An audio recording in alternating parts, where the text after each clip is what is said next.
अक्सर स्टूडेंट्स इस हवाले से बहाना बनाते रहते हैं, इस हवाले से कहते रहते हैं कि मैं ज़्यादा मार्क्स नहीं ले पाया, उसकी रीज़न ये है, मैं अपनी क्लास में नंबर 1 पे आ सकता था, पॉसिबल था, लेकिन मैं नहीं आ पाया, उसकी वजह ये है, उसकी वजह ये।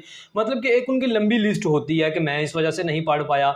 मेरा फलाँ दोस्त है, उसके कमरे में उसके पास प्रॉपर एक टेबल पड़ा हुआ है, एक उसे कमरा मिला हुआ है स्टडी रूम, उसके साथ-साथ उसके पास उसे एक चेयर है जिस पे वो बैठ के सामने टेबल रख के बड़े ज़बरदस्त तरीके से वो पढ़ता है, जिसकी वजह से उसके अच्छे मार्क्स आ जाते हैं। मुझे चूँकि वो उस तरह से एक कमरा अलहदा से नहीं मिला, इसी तरह से अगर बात की जाए तो मुझे वो टेबल और वो चेयर नहीं मिली, जिसकी वजह से मेरे माँ-बाप चूँकि वो अफ़ोर्ड नहीं कर सकते, इसलिए मेरे मार्क्स भी अच्छे नहीं आते।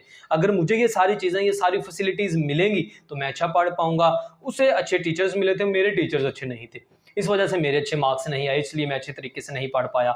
वो अच्छे मार्क्स इसलिए ले गया, उसके पास अच्छी अकेडमी में वो अच्छे पैसे पे करता था, इसलिए। एक बात अपने याद रखिएगा, एक चीज़ अपने माइंड में क्लियर करें, मैं अक्सर एग्ज़ाम्पल्स ये बार-बार देता हूँ और वो ये क्या है कि अगर कोई पर्सन ये चाहता है कि वो सुबह के वक़्त उठे और रनिंग करना, दौड़ लगाना शुरू कर दे, तो अब उधर ये मैटर नहीं करेगा कि उसके पास अगर अच्छे शूज़ हैं, ज़बरदस्त किस्म के व्हाइट कलर के जॉगर, तो फिर ही वो दौड़ लगाएगा, बल्कि नहीं, वो चप्पल के साथ भी सुबह एक्सरसाइज़ करना, चलना शुरू कर देगा। अगर उसके अंदर से एक चीज़ आती होगी, उसके अंदर से मतलब कि एक उसकी डिज़ायर होगी, ख्वाहिश होगी, अगर वो अंदर से चाहता होगा कि यार मुझे ये करना है, तो देन वो करेगा। और अगर उसके अंदर ये चीज़ नहीं होगी, वो अंदर से ये काम नहीं करना चाहता होगा, वो अंदर से सुबह उठना नहीं चाहता होगा, तो चाहे उसके पास नए शूज़ के 10 जोड़े भी पड़े होंगे, फिर भी वो अपना वो काम, अपनी वो एक्सरसाइज़, अपनी वो डेली की जो सुबह सैर है, वो कभी नहीं कर पाएगा।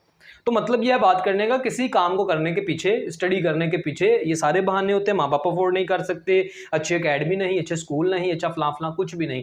ये बेसिक अंदर आपके अगर एक डिज़ायर है, आपके अंदर अगर एक चीज़ है कि जो आपको कहे कि नहीं यार मुझे करना है, मुझे आगे निकलना है, मुझे इस चीज़ को हासिल करना है, मुझे पढ़ना है, मुझे अच्छे मार्क्स गेन करने हैं, मुझे ये डिग्री कंप्लीट करनी है, मुझे ये स्किल सीखनी है।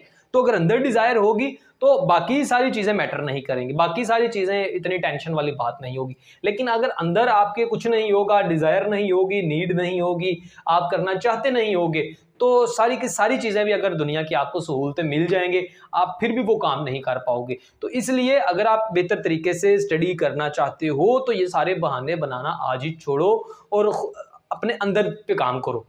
अंदर से अपने दिल पे काम करो, अपने दिमाग पे काम करो, अपने अंदर की दुनिया को बदलो।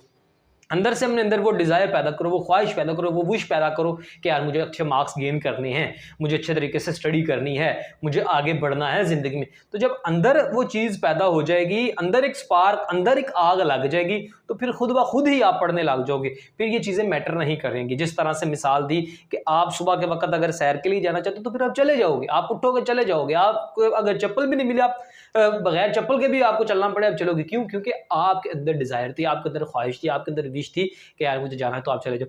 ज़िंदगी में बेशुमार काम हम जो करते हैं, बाज़ औक़ात देखो कि हम अपनी ज़िंदगी में अगर आप ऑब्ज़र्व करो तो आपको पता चलेगा कि बहुत सी चीज़ें आप और मैं कर रहे होते हैं। जब हमारा दिल कर रहा होता है तो हम ये नहीं देखते, उसके लिए सारा कुछ मतलब कि कुदरत भी हमारी मदद करना शुरू कर देते हैं, लोग भी हमारी ज़िंदगी में आना शुरू हो जाते हैं, सारा कुछ हो जाता है जब हम अंदर से चाहते हैं कि यार ये मैं काम करूँ। और जब हम अंदर से नहीं चाहते, चाहे सारी की सारी फैसिलिटीज़ हमें मिल जाएँ, सारी की सारी सहूलतें मिल जाएँ, तो देन हम फिर भी नहीं करते। तो ये चीज़ बड़ी इंपॉर्टेंट है कि आप अंदर से कोशिश करो कि यार मुझे करना है। जब अंदर से निकलेगा, तो आप खुद ब खुद ही किसी भी काम को कर लोगे।